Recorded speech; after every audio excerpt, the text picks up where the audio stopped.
We've been waiting, anticipating, change coming our way. You're my baby, through the bad nights to the brighter days.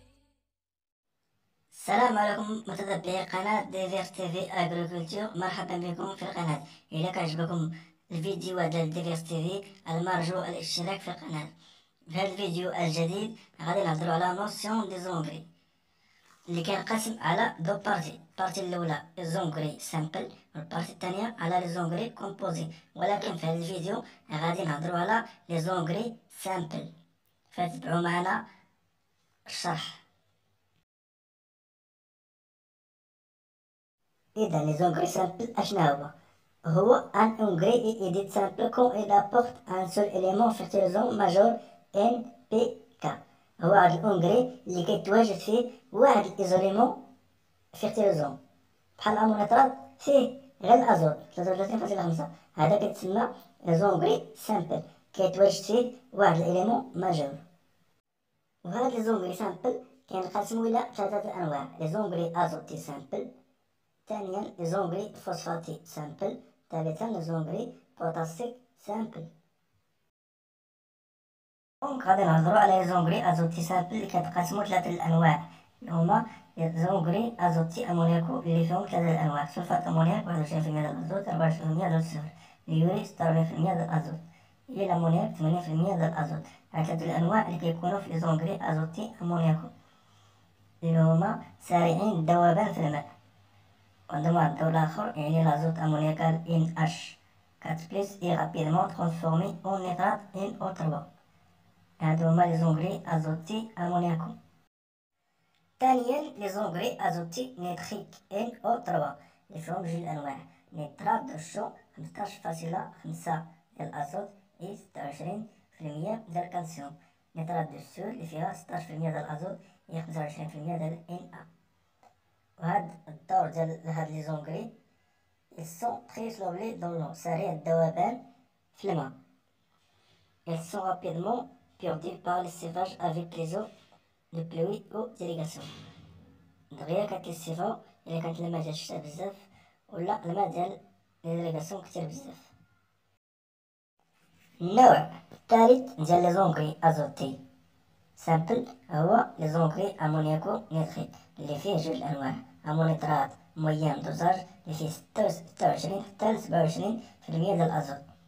النوع الثاني هو المونيترات اوت دوزاج اللي فيه الازوت بزاف، يعني فيه 33 حتى 34 ونص ديال الازوت.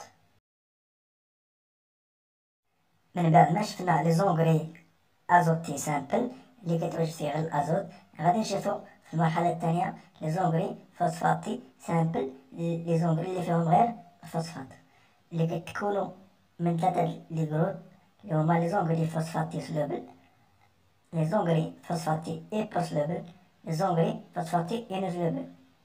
اولا غادي نشوفو لي زونغري فوسفاتي سلوبل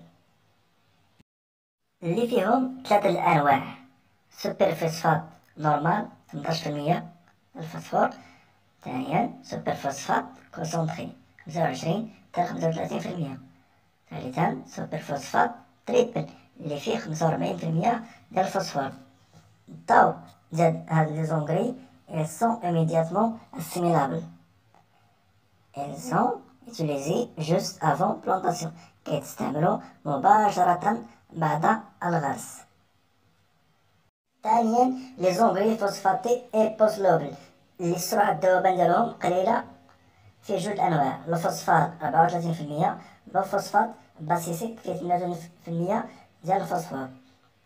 ils sont peu solubles dans l'eau، سرعة الذوبان ديالهم كيدوبو غير بشوية على العكس ديال لي زونغري سلوبل.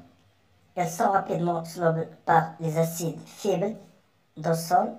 ils sont utilisés avant plantation، كيستعمل مباشرة قبل الغرس. النوع الثالث والأخير من لي زونغري فوسفاتي سامبل هو لي زونغري فوسفاتي انوسلوبل اللي فيه واحد النوع اللي فوسفات ناتوريل. هاد النوع ديال لي زونغري مكيدوبوش دغيا، يعني سرعة الذوبان ديالهم ثقيلة شوية وكيتستعملوا لونطون افيك بلونطاسيون من بعد الغرس، مكيتستعملوش بزاف.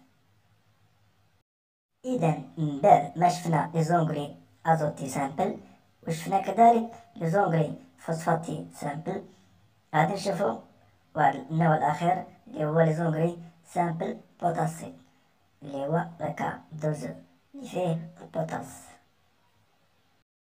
دونك ليكزومبل دي زونغري سامبل فيه جوج أنواع، كلورور دو بوتاس اللي فيه 60% ديال البوتاس اللي هو واحد الأونغري بلوس أوتيليزي. واحد الأونغري il ne peut pas être utilisé par les cultures sensibles au chlore، ما كيتستعملش بالنسبة لي كولتور اللي عندهم حساسية للكلور بحال لاريكو والفريز. وعندنا كذلك السلفات البوتاس اللي فيه 50% ديال الكادوزو، هاد الزونغري كيستعملوه بزاف في زاغروكولتور ديال الماريساج. إذا هذا هو التعريف ديال لي زونغري سامبل اللي هو كيتواجد فيه واحد الاليمون ماجور يا اما الازوت ولا البوتاس ولا الفوسفات، وكنقسم على 3 انواع، لي زونغري ازوتي سامبل، لي زونغري فوسفاتي سامبل، اي لي زونغري بوتاسي سامبل. كل واحد قدمنا ليه التعريف ديالو. في الحلقه الجايه غادي نهضروا على لي زونغري كومبوزي. الى عجبتكم الحلقه ما تنساوش لايك ودعمونا بالتشجيع والاشتراك في القناه باش يوصلكم العديد من الفيديوهات الفلاحيه لقناه ديفيرس تيفي.